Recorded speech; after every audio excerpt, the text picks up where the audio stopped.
পিছবেলা 4টাই বাজিলে, অকণমান বোলো ওলাই যাওঁ। আৰু এই ঘৰৰ আগত যে নতুন দোকান বনাইছিলে, তাই ৰং নিজে চূণ মাৰি আছে। আৰু ভতিজা দুটাই বেডমিণ্টন খেলি আছে, নতুনকৈ বেট আনি দিছে সিহঁতক।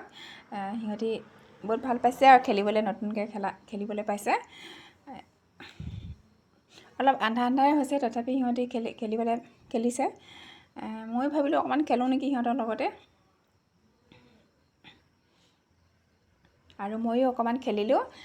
বহুত দিন খেলা নাই, ক'তনো খেলিব পাৰিম, তথাপিও অকণমান সিহঁতক দেখাই দিলোঁ আৰু কেনেকৈ খেলিব লাগে।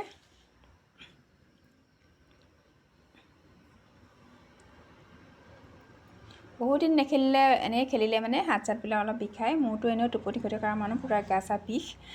আৰু মই গুচি আহিলোঁ ঘৰলৈ, মা অকলে আছিলে সেইকাৰণে।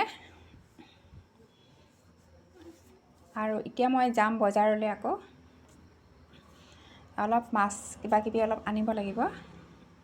কাপোৰ এখন লৈ ল'লোঁ, ঠাণ্ডা হৈছে সেইকাৰণে। আৰু মাছ বজাৰত গ'লোঁ, মই মাছ অকণমান ল'লোঁ।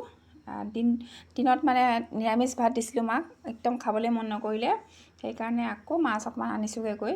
আৰু মই অকণমান দানা আনিলোঁ কুকুৰাকেইজনীৰ কাৰণে।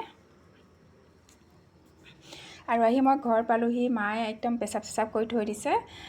সেইবিলাক অকণমান চাফা কৰি ল'লোঁ, মই মাক চাফা কৰি চাহ বনায়ো খোৱালোঁ।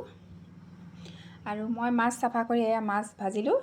অকল মাৰ কাৰণে আনিছোঁ এনেকুৱা মাছ, আমি বেলেগ বেলেগ খাম আৰু কিবা। আৰু এয়া মই ভাজি আছোঁ।